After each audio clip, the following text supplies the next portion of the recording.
아버지 하나님, 이 시간에 하나님의 거룩한 말씀, 이 시간에 우리가 먹기를 원합니다. 신령한 눈을 열어 주셔서 하나님의 말씀을 먹고 마시는 시간 되게 하여 주시옵소서. 부족한 종이 이 시간에 말씀 증거할 때 오직 주님께서 원하시는 말씀만 증가하기를 원하오니 도구로 사용하여 주시옵소서. 마치는 시간까지 공기까지도 주님이 주관하여 주시옵시며 이 말씀 듣고 우리의 생명 살아나게 도와주시고 우리의 영혼이 살아나는 은혜가 있게 도와주시옵소서. 거룩하신 예수 그리스도의 이름으로 기도드립니다. 아멘. 고난의 잔이 축복의 잔으로 제목의 말씀입니다. 구약의 예언대로 인류를 구원하실 메시아, 바로 예수 그리스도를 죽이려는 음모가 세워집니다. 기적과 이적을 체험하고 열광적으로 예수를 따르던 사람들은 이런 음모 분위기 속에서 모두 떠나갑니다. 음모에 가담한 자 중에는 바로 예수님의 제자 가운데 한 사람, 예수님이 말씀하시기를 나와 함께 그릇에 손 넣는 그 자가 바로 나를 팔 자라고 말씀하십니다. 바로 가룟 유다입니다. 이 가룟 유다는 바로 예수님의 제자로 함께 했지만 12명 중에 한 명은 결국은 주님을 배도하는 자리에 섰다는 사실에서 역시 우리 그리스도인 가운데서도 배도하는 경우가 있겠구나 하는 것을 볼 수가 있습니다. 자, 이러한 이제 예수님이 죽기 직전에 이런 불안하기 짝이 없는 그런 유월절 밤입니다. 오늘 본문의 내용이 바로 유월절 밤에 예수님께서 만찬을 하는 내용입니다. 19절입니다. 저희가 근심하여 하나씩 여짜오되 내니까. 근심하면서 도대체 왜 주님을 십자가에 못 박혀야 하며 그리고 누가 주님을 십자가에 못 박는가 냅니까 질문하면서 두려운 가운데 주님 앞에 나아가고 있습니다. 가룟 유다는 끝까지 돌이키지를 못합니다. 주님께서 분명히 말씀하셨습니다. 나와 함께 그릇에 손 넣는 자라고 말씀하지만 끝까지 돌이키지 못하고 깨닫지 못하고 결국 주님을 파는 자리까지 나갑니다. 그러면 가룟 유다는 선택을 받지 못했을까요? 그렇습니다. 그래서 결국은 자기 길을 갔습니다. 가룟 유다와 다르게 저와 여러분은 하나님이 선택하신 하나님의 자녀입니다. 하나님의 자녀는 하나님의 편에서 바로 예수 그리스도 그 십자가를 함께 지는 그런 자녀들을 말합니다. 자, 예수께서 자신이 바로 하늘로서 내려오는 산 떡이라고 말씀합니다. 십자가상에서 사나될 생명의 떡임을 가르치기 시작할 때부터 사람들은 예수를 떠나기 시작합니다. 말씀이 어렵습니다. 말씀을 실천하기 어렵습니다. 그래서 점점 하나님을 떠나가기 시작하는 것입니다. 사실은 진리는요, 어렵지 않습니다. 진리를 순종하는 것도 사실은 어렵지 않습니다. 그런데 사람들은 그 고비를, 영적인 고비를 넘기지 못하고 주님을 떠나가는 것입니다. 요한복음 6장입니다. 이러므로 제자 중에 많이 물러가고 다시 그와 함께 다니지 아니하더라. 예수께서 12 제자에게 이르시되 너희도 가려느냐. 많은 제자들이 떡으로 인해서 주님께 몰려왔다가 경제적인 문제로 인해서 몰려왔다가 기적과 체험을 바라고 몰려왔다가 그러나 더 이상 그런 것을 계속 지속적으로 공급받지 못하자 바로 예수를 떠나가는 것입니다. 자, 가룟 유다는요, 대제사장들과 금전관계 속에서 예수를 언제 어디서 어떻게 넘겨줄 것인가 모의합니다. 그래서 그에게 예수님은 말합니다. 차라리 태어나지 않았다면 좋을 뻔했다. 인생에게 이보다 더 큰 저주가 없다라고 생각합니다. 여러분, 저와 여러분은 정말 잘 태어났습니다. 하나님의 자녀가 되었고 하나님의 자녀로서 천국을 이제는 기업으로 받는 하나님의 자녀이기 때문에 그렇습니다. 자, 그가 어떻게 넘겨줄 것인가? 내가 누구에게 샬롬이라는 키스를 할 것인데 유대인들은 샬롬이라는 키스를 합니다. 샬롬은 평강입니다. 그런데 가룟 유다는 샬롬 키스를 하면서 샬롬 왕이신, 평강의 왕이신 하나님을 넘겨주는 그런 정말 비극적인 그런 사명을 감당하는 것을 보게 됩니다. 자, 6월절 식사는요, 출애굽을 기념하는 날인 것을 볼 수가 있습니다. 출애굽을 기념하는 날이 바로 6월절입니다. 6월절 의미는 영어로 패스오버입니다. 통과했다, 넘어갔다라는 의미가 되죠. 유대인들은 바로 6월절 식사를 합니다. 우리 기독교회는 지키지 않지만 사실은 이것을 지키는 것이 마땅하죠. 자, 이 6월절 식사를 하게 되는데요, 무교병과 포도주를 마시게 됩니다. 그리고 민족의 역사인 바로 이스라엘 민족의 역사는 하나님의 구원의 역사입니다. 인간의 역사는요, 구원의 역사입니다. 우리 기독교의 영원한 역사는 바로 구원의 역사를 찬양하는 것입니다. 자, 출애굽 구원 역사를 상기하는데 제자들은 예수님과 함께 6월절 만찬을 지금 하고 있는 것입니다. 사실 6월절 빵과 바로 포도주는 예수 그리스도의 몸과 떡이라고, 몸과 피라고 말씀하고 있습니다. 자, 어린 양은 미리 잡아둡니다. 10일경에 잡아두었다가 14일 밤에 어린 양을 잡습니다. 그리고 그 어린 양의 피를 양인방과 문설주에 바릅니다. 바로 십자가를 상징하죠. 그리고 고기는 식구들과 함께 나누어 먹습니다. 바로 예수 그리스도는 제단불에 10일부터 붙잡혀 있는 어린 양입니다. 여호와는 하나님이시라 우리에게 비추셨으니 줄로 희생을 제단불에 매지어다. 이 희생 동물이 바로 제단불에 묶여 있는 것입니다. 왜 묶여 있을까요? 인류를 구원하기 위해서 구약시대는 어린 양을 속죄를 위해서 희생시키기 위해서 번제단에 올려서 태우기 위해서 10일부터 붙잡아 두는 것입니다. 그리고 14일이 되면 잡아서 희생 제물을 하나님께 드리는 것입니다. 바로 예수 그리스도가 바로 이 희생 제물로 이 땅에 오신 것입니다. 그래서 요한 사도는 바로 예수 그리스도를 유월절 어린 양으로 보았습니다. 이튿날 요한이 예수께서 자기에게 나오심을 보고 가로되 보라 세상 죄를 지고 가는 하나님의 어린 양이로다. 세상 죄를 지고 가는 하나님의 어린 양을 모시지 못했기 때문에 가룟 유다는 그와 함께 공생의 3년을 생활했음에도 불구하고 떠나갈 수밖에 없었던 것입니다. 자, 제단불에 묶여서 살해될 시간을 기다리는 어린 양을 이 시간에 한번 묵상해 보시기 바랍니다. 무엇 때문에, 누구를 위해서 이 어린 양은 제단불에 묶여서 살해당하는 시간만을 기다리고 있을까요? 바로 주님께서는 이 만찬이 끝나고 십자가에 달려 돌아가시게 됩니다. 누구를 위함입니까? 저와 여러분, 정확히 말하면 나를 위해서, 나를 구원하시기 위해서, 나에게 생명 주시고 나에게 영생 주시기 위해서, 그래서 제단의 제물로 드려지는 것입니다. 통일 찬송가 139장입니다. 고난의 잔을 나 위해 다 마셨나이다. 너라고 언제나 생각하는 동안에 은혜 떨어집니다. 바로 납니다. 예수는 날 위해 죽으신 겁니다. 고난의 잔을 나 위에 다 마셨습니다. 나 위에 쓰신 가시관 나 기억합니다. 여러분 늘 기억하시기 바랍니다. 십자가가 없으면 기독교 존재 자체가 위협을 받을 것입니다. 기독교는 십자가의 종교입니다. 그래서 어떻게 보면 피의 종교라고 해도 됩니다. 자, 그 밤의 말입니다. 이집트에는 죽음의 천사가 지나가기 시작했습니다. 그런데 이 죽음의 천사가 지나가는 집안의 모든 장자, 초태생, 동물, 그리고 인간 모두 포함해서 모두 죽게 됩니다.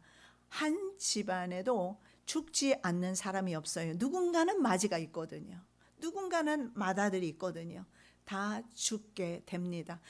그래서 전국에서 방성대곡하며 울음소리가 들리기 시작합니다. 왜 그렇습니까? 죽음의 천사가 지나갔는데 바로 인류는 아담의 범죄 이후로 이제는 죄인 되었고 이 죽음의 천사의 바로로 인해서 우리는 생명, 소망 없는 삶을 살 수밖에 없는 인생입니다. 그런데 이 죽음을 죽음이 패스오브 넘어가는 한 가지 방법이 있는데 바로 어린 양의 피가 양 임방과 문설주에 발라져 있으면 패스오브 넘어갔어요. 이것이 바로 유월절입니다. 그래서 진짜는요 6월절 예배를 드리는 것이 마땅하다고 생각이 들어요. 6월절은 우리의 구원을 상징하는 날이기 때문에 그렇습니다. 구원 주신 날이기 때문에 그렇습니다. 이스라엘의 역사만이 아닙니다. 바로 우리들에게 구원 주신 날이기 때문에 그렇습니다.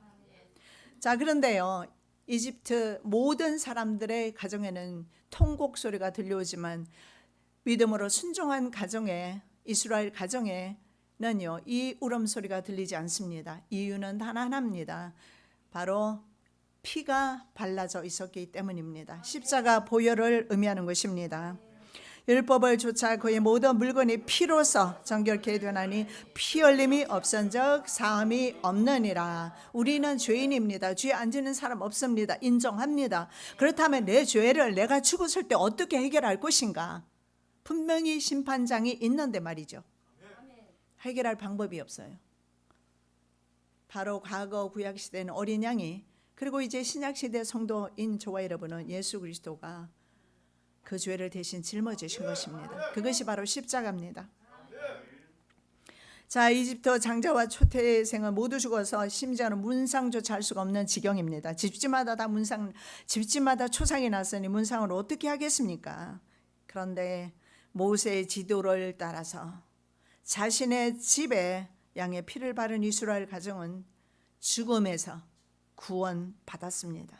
우리는 세상 떠나는 날, 각자가 떠나는 날은 다르겠지만 죽음으로부터, 영원한 죽음으로부터, 더 나아가서 영원한 영벌 지옥으로부터 우리는 구원받는 것입니다.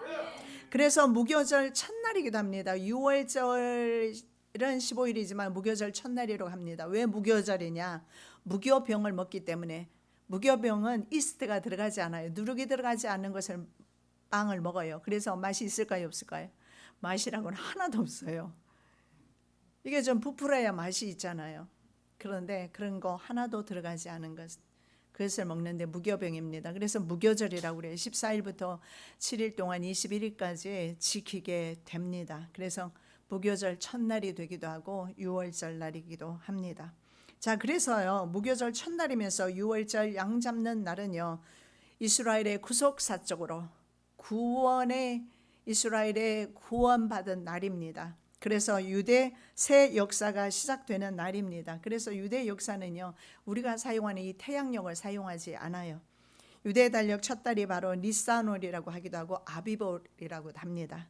바로 첫날 1일이 시작됩니다. 이스라엘은 언제 이제 첫날이 되느냐? 출애굽한 이제 밤에 어린 양을 잡고 다음 날 바로 6월절 날입니다. 바로 출발을 했어요. 이집트를 출발해서 어디로 갑니까? 바로 팔레스타인 지역으로 가나안 땅으로 가지요.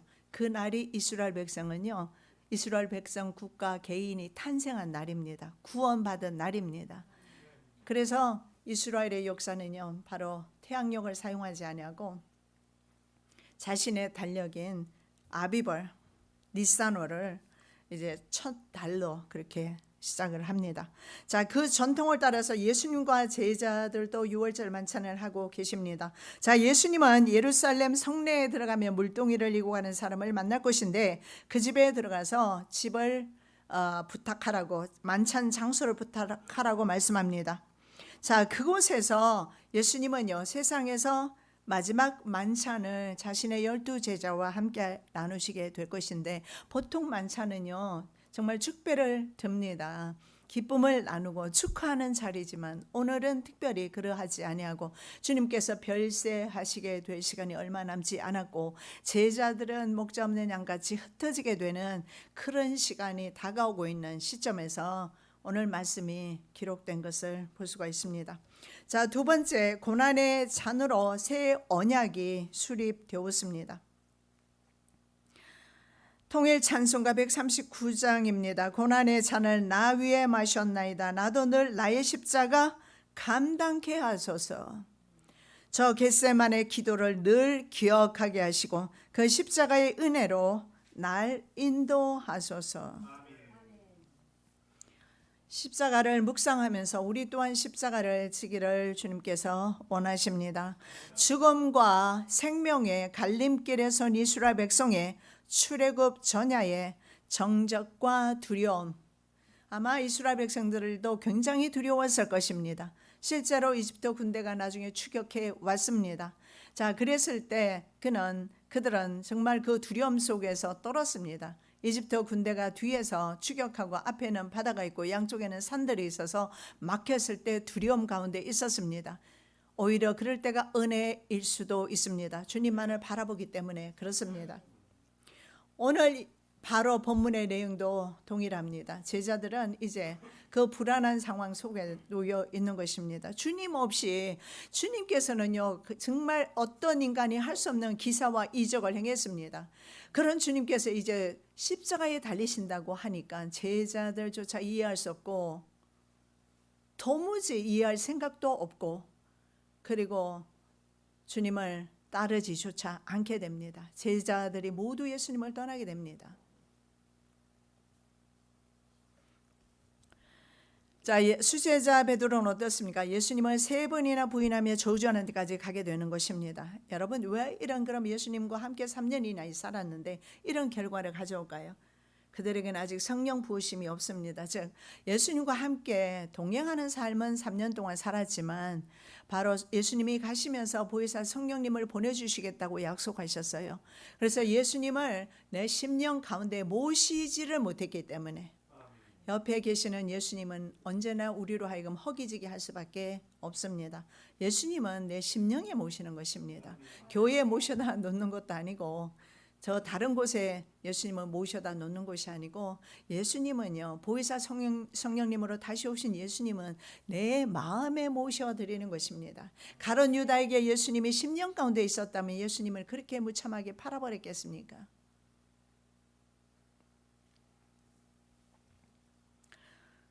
자, 십자가를 질 때 십자가는 철저하게 혼자 지는 것입니다. 부부간에 아무리 사랑해도 남편이 대신 져줄 수 없고 아내가 대신 질 수 없어요. 십자가는 철저하게 자신만의 것입니다. 예수님이 그러하셨듯이.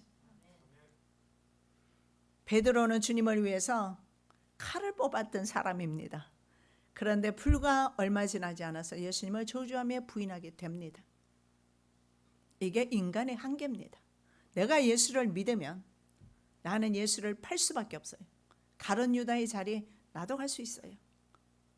그러나 내 안에 주의 성령이 계시고 전지전능하신 하나님이 내 안에 계실 때는 그런 일 없습니다.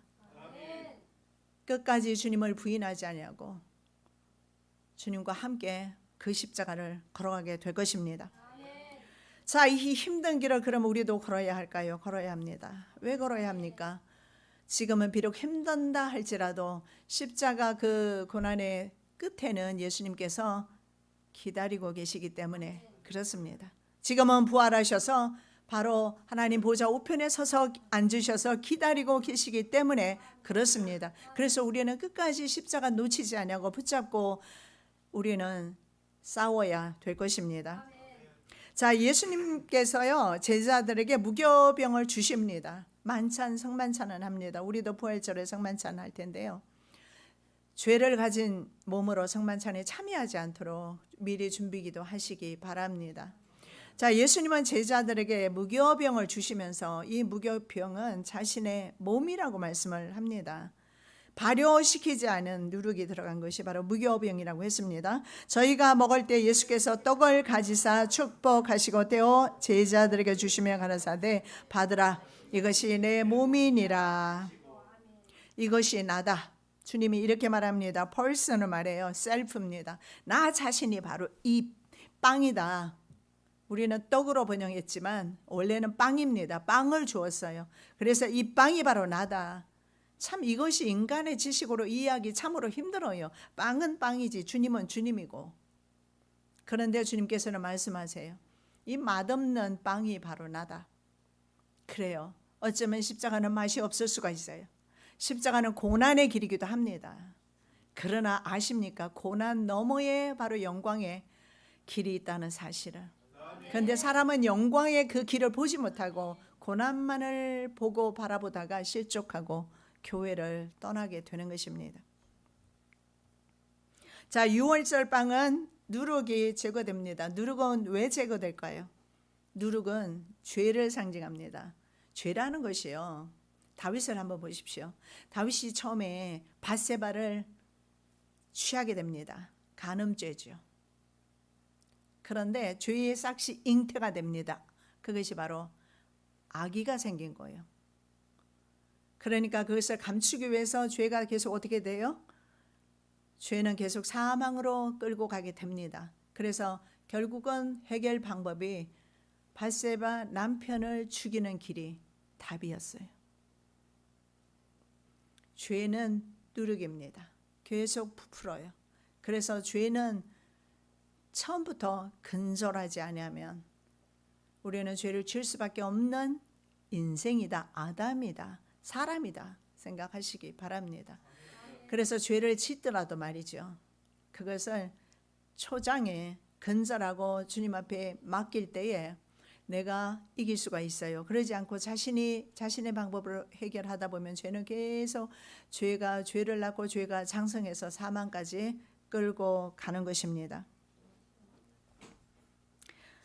요한은 이렇게 말합니다. 하나님의 떡은 하늘에서 내려 세상에게 생명을 주는 것이니라, 이렇게 말씀합니다. 자, 하나님의 떡이라고 그랬어요. 하늘에서 내려와서 세상에 생명을 주는 것이다. 바로 요한 사도는요, 예수 그리스도가 바로 무교병이다, 무교빵이다, 그렇게 말씀하고 있는 것입니다. 그래서 이 무교빵은 세상을 구원하시는 구원자, 바로 예수 그리스도이시다.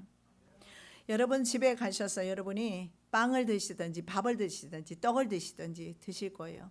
그것이 바로 주님께서 우리에게 주시는 몸이라는 생각을 가지시면서 묵상하시면서 드시기 바랍니다. 이것은 우리에게 하나님께서 바로 상징적으로 우리의 인간의 언어로 알려주시고 보여주시는 예입니다. 자, 영원히 줄이지 않고 목마르지 않는 빵과 음료라고 합니다. 제가 드리는 말씀이요, 빵에 있지 않으면 여러분 알 것입니다. 여러분이 밥을 많이 먹어도, 계속 먹어도, 아니 하루에 10끼를 먹어도 여러분 영생 못할 것입니다. 제가 이렇게 말씀드린 것은 밥 많이 먹고 빵 많이 먹고 그리고 구원 받는다, 그 말은 물론 아닙니다. 상징한다고 말합니다. 상징을 하는 것입니다. 바로 영원히 줄이지 않고 목마르지 않는 빵과 음료는 바로 예수님으로부터 온다는 사실입니다. 우리가 먹는 음료나 우리가 먹는 빵은 언제나 목마르기 마련입니다. 예수께서 가라사대 내가 곧 생명의 떡이니 내게 오는 자는 결코 줄이지 아니할 터이요 나를 믿는 자는 영원히 목마르지 아니하리라. 자, 우리가 먹는 빵과 음료를 통해서 주님은 바로 나다 말씀하시면서 그걸 먹고 마실 때마다 너는 이 빵으로 안 돼, 너는 이 음료 가지고 안 돼 라는 것을 말씀하는 거예요. 우리는 많이 가져도 성공해도 세상에서 우리가 구하는 모든 것을 다 취해도 우리의 영혼은 만족함이 없어요. 여러분 세상 이제 살 만큼 살아봐서 아시잖아요. 무엇을 해야 여러분이 가장 만족하십니까? 통장에 돈이 두둑할 때? 아니요, 내어놓을 때가 더 기쁜 거예요. 안 그래도 가정 경제가 어려워서 딸이 취직을 했어요. 그런데 취직을 했는데 하나님께서 오늘 아침에 와서 나에게 이런 말을 해요. 엄마, 하나님께서 첫 월급을, 이 직장은 내가 너에게 준 것인데 첫 월급을 하나님께 드리라고 하네요. 그러면서 하는 말이 이런 질문을 해요. 하나님께서 내게 더 큰 복 주려고 그러겠지요. 그럴 때 저는 어떤 생각이 드느냐 하면, 예, 맞아요. 하나님께서 더 큰 물질 주실 수도 있어요. 그러나 저는 그렇게 생각하지 않아요. 제 마음에 드는 생각은 뭐냐 하면, 하나님 앞에 그 음성을 들을 수 있는 것이 복이고, 남편이 먼저 들었는데 감히 부인이 무서워서 말도 못 꺼내서 아내가 직접 주님의 음성을 들을 때까지 기다렸던 거였어요. 그래서 아내가 직접 음성을 듣는데 남편이 그 사이에 벌써 월급은 받지도 않고 이틀 출근했습니다. 그런데 벌써 은행으로 쫓아갔다라는 거예요. 받고 하지 그랬더니 갔다라는 거예요.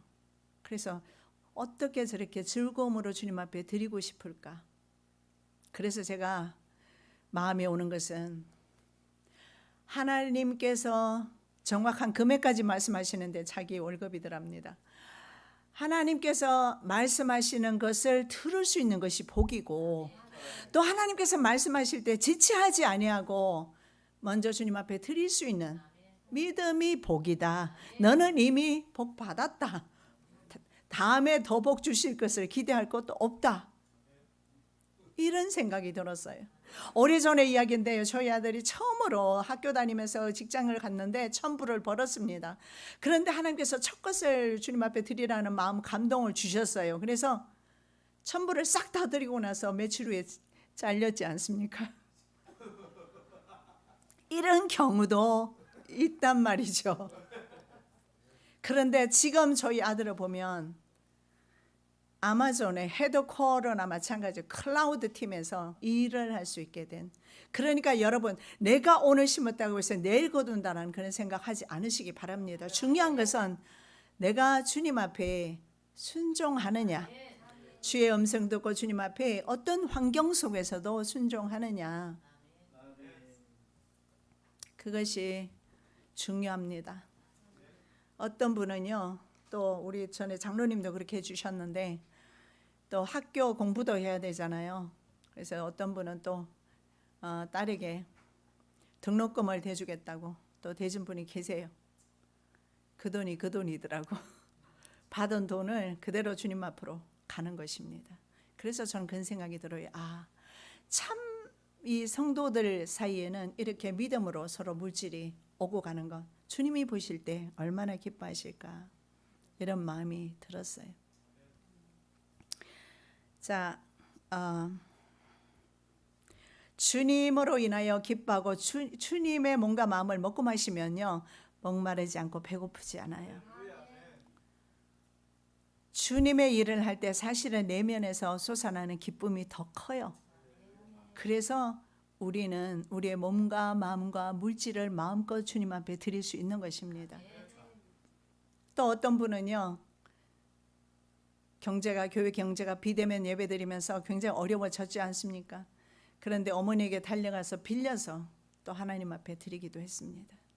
이렇게 우리 교회를 사랑하고 하나님의 나라를 세워가는 여러분에게 저는 이 시간을 빌어서 감사하다는 말씀을 좀 전하고 싶습니다. 우리의 믿음을 주님이 얼마나 기쁘시게 받으실까요? 주님을 먹고 마시는 하나님의 종들에게 나타나는 귀한 그런 순종의 모습들입니다. 과거에 구약시대 때 보면요, 성소 떡상에 안식일마다 여호와 앞에 새로운 떡을 진설해야 했습니다. 자, 이스라엘 자손을 위한 영원한 언약이라고 레위기 24장 8절에 말씀하고 있습니다. 자, 떡 5개로 5,000명을 먹이신 예수 그리스도는 바로 떡 자체이십니다. 버가모 교회는 이기는 자에게 감추었던 만나를 주신다라고 약속을 하고 있습니다. 그래서 성경에 보면 떡에 관해서 굉장히 많은 말씀을 하시고 계십니다. 여러분의 가정 경제가 어려우시다면 주님 앞에 기도해 보시기 바랍니다. 주님께서는요, 바로 하늘의 만나를 먼저 주시기를 원하시는 것입니다. 이스라엘 백성은 하늘의 만나를 먹고도 죽었습니다. 그런데 우리는 만나를 먹으면 죽지 않습니다. 왜냐하면 생명의 만나 예수 그리스도를 먹고 마시기 때문에 그렇게 가능한 일들이 생기는 것입니다. 버가모 교회 이기는 자에게 감추었던 만나, 바로 이 감추었던 만나는 예수 그리스도를 주신다는 약속이 될 줄로 믿습니다. 저희가 가로되 주여 이 떡을 항상 우리에게 주소서. 여기 관점의 차이가 있어요. 관점의 차이가 있어요. 오병이어 보리떡 5개 하고 물고기 2마리 가지고 5,000명 이상을 먹였거든요. 그래서 사람들은 이렇게 말해요. 주님, 이 떡을 계속 주세요. 주님께서 말씀하시는 것은 무엇입니까? 주님을 주시기를 원하세요. 여러분, 빵을 제조해서 빵을 주는 것이 좋겠습니까? 빵을 제조할 수 있는 그 사람이 나와 함께 사는 것이 좋겠습니까? 빵을 만드는 사람, 우리 아래층에 내려가면 빵집 있잖아요. 아마 그 안에는 빵을 사지 않고 먹을 수 있을 거예요. 원 없이 먹을 수 있을 거예요. 우리는 그러나 빵을 사야 합니다. 빵을 얻어 먹는 것이 유익입니까? 빵을 만드는 그분하고 함께 사는 것이 유익입니까? 우리의 영혼에는 예수 그리스도 그분과 함께 사는 것입니다. 예수님은 계속 경제 문제 가지고 고통받고, 경제 문제 가지고 시험 들고 넘어지는 사람들을 위해서 지금 내가 이렇게 기적을 일으키는 내가 바로 빵이다. 그런데 사람은요, 빵을 만드신 예수님을 주목하지 못합니다. 여러분, 경제 어렵습니까? 돈이 참으로 귀하지요. 돈이 있으면 무엇이든지 다 할 수 있으니까요. 그래서 돈은 참으로 우리에게 사모하는 것이 될 수도 있습니다. 그러나 주인 바꾸면 안 됩니다. 물질의 주인은 바로 하나님이시기 때문에 그렇습니다. 내가 수고하지만 내가 수고하는 거 못 먹는 사람이 더 많습니다. 그러나 내가 많이 수고하지 않음에도 불구하고 하나님이 주시면 정말 엄청난 그런 복으로, 그리고 풍성한 복으로 살 수 있게 될 것입니다. 자, 그들은요, 떡은 요구하는데 그들은 싫어하는 것이 있어요. 십자가는 싫다라고 합니다. 떡은 먹고 싶고 십자가는 싫다. 여러분 어떻습니까? 우리도 만일에 그렇게 산다면 난 떡은 싫고 떡은 좋고 십자가는 싫다. 그렇게 되면 어쩌면 우리도 가룟 유다가 될 수밖에 없습니다. 가룟 유다는 결국 돈 때문에 자기 자신의 스승을 팔았습니다.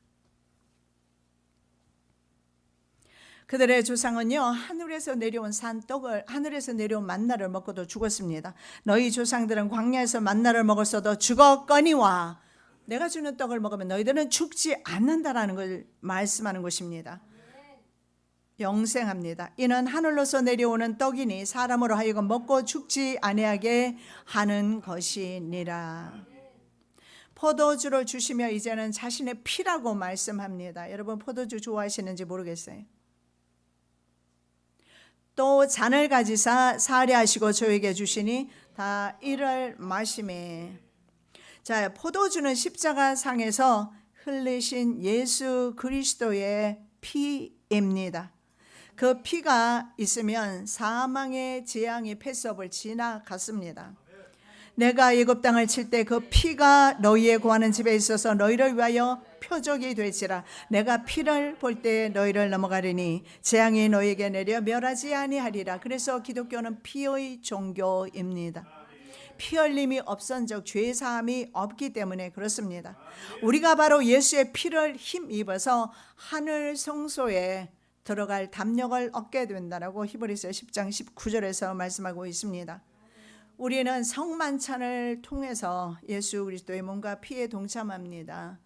잊지 말라고, 우리가 먹고 사는 것은 세상의 물질이 아니다, 돈이 아니다, 음료수가 아니다, 떡이 아니며 빵이 아니다 가르쳐 주시기 위해서 너희가 이것을 먹을 때마다 바로 나를 먹고 마시는 것이라고 성만찬을 늘 할 것을 주님께서 부탁하셨습니다.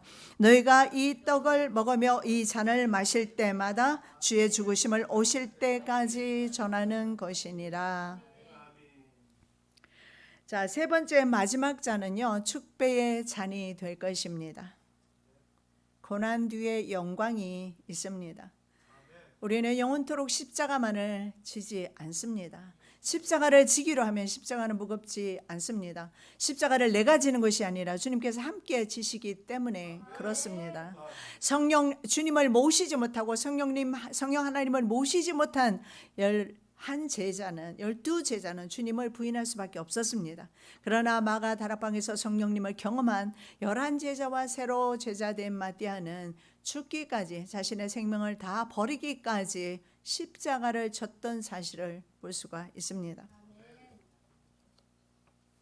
자, 시내산 계약은요, 소나 양 등 짐승의 피를 통해서 맺어진 계약이었습니다.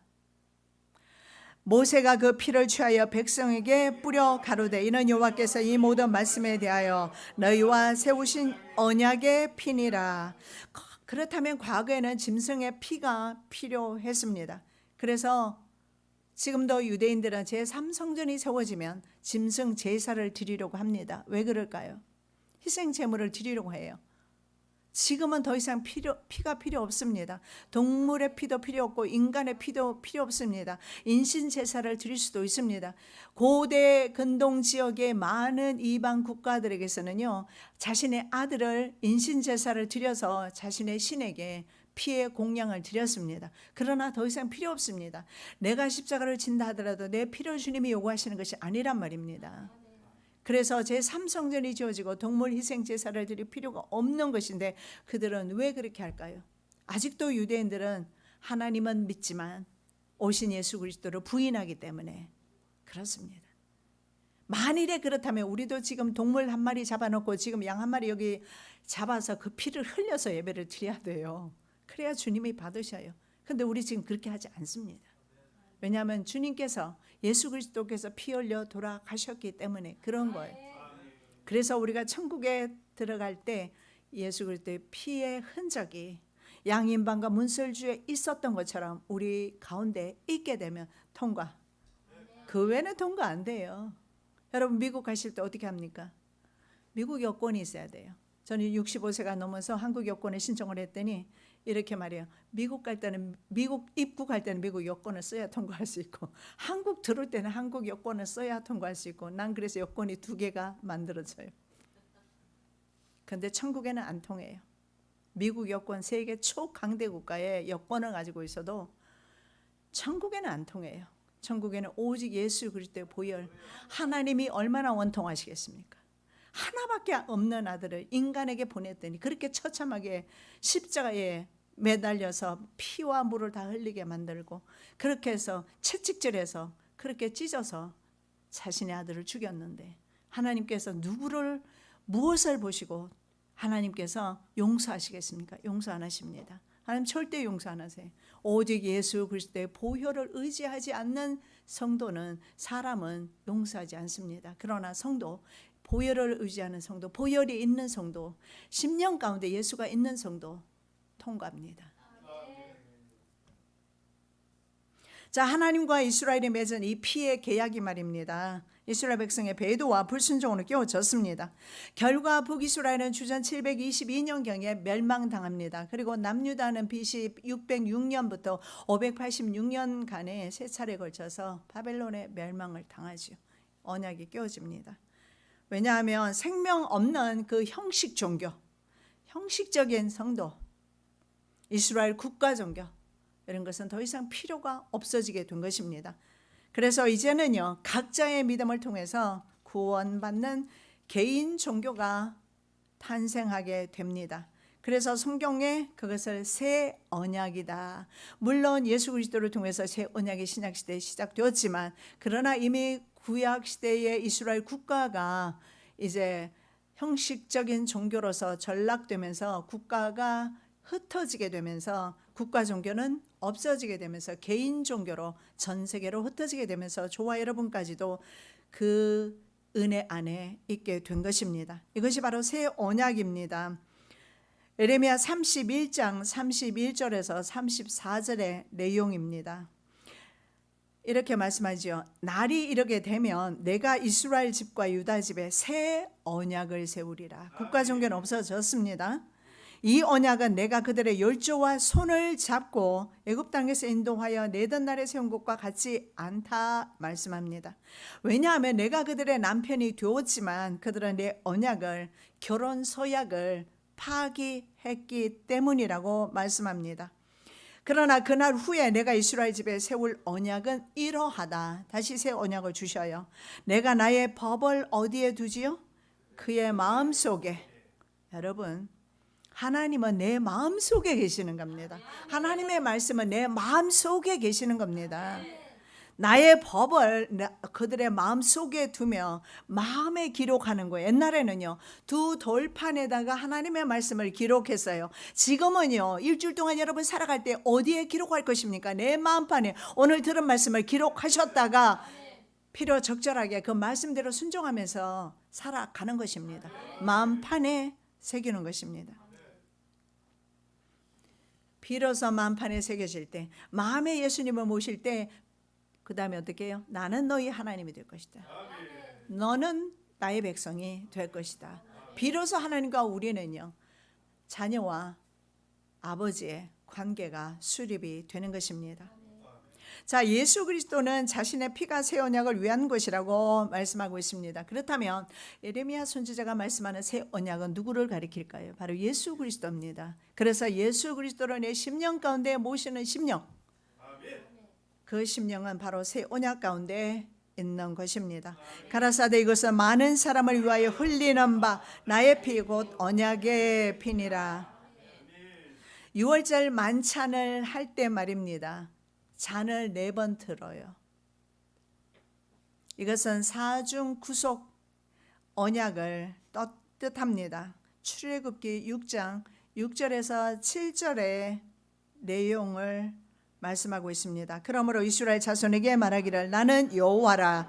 내가 애굽 사람의 무거운 짐 밑에서 너희를 빼어내며 그 고역에서 너희를 건지며 편팔과 큰 재앙으로 너희를 구속하여 너희로 내 백성을 삼고 나는 너희 하나님이 되리니 나는 애굽 사람의 무거운 짐 밑에서 너희를 빼어낸 너희 하나님 여호와인 줄 너희가 알지라. 여기에 사중 구속이 나옵니다. 구속은 구원을 의미해요. 계속해서 하나님께서 강조하시는 것이 나는 너를 구원했다, 구원했다, 구원했다, 구원했다. 그래서 하나님이 저희들을 구원하신 그 구원은요, 그렇게 쉽게 없어지는 것이 아닙니다. 자, 첫 번째 구원을 보니까 이렇게 말합니다. 내가 애굽 사람의 무거운 짐 밑에서 너희를 빼어내었다. 구속을 말합니다. 무거운 짐 밑에서 딜리버리 시킨 거예요. 옮겨 주신 것입니다. 패스오버를 한 것입니다. 그리고 그 다음에 그 고역에서, 그 노동에서, 여러분 우리 세상 삶에서 많은 노동 가운데 정말 힘들게 어렵게 살아갑니다.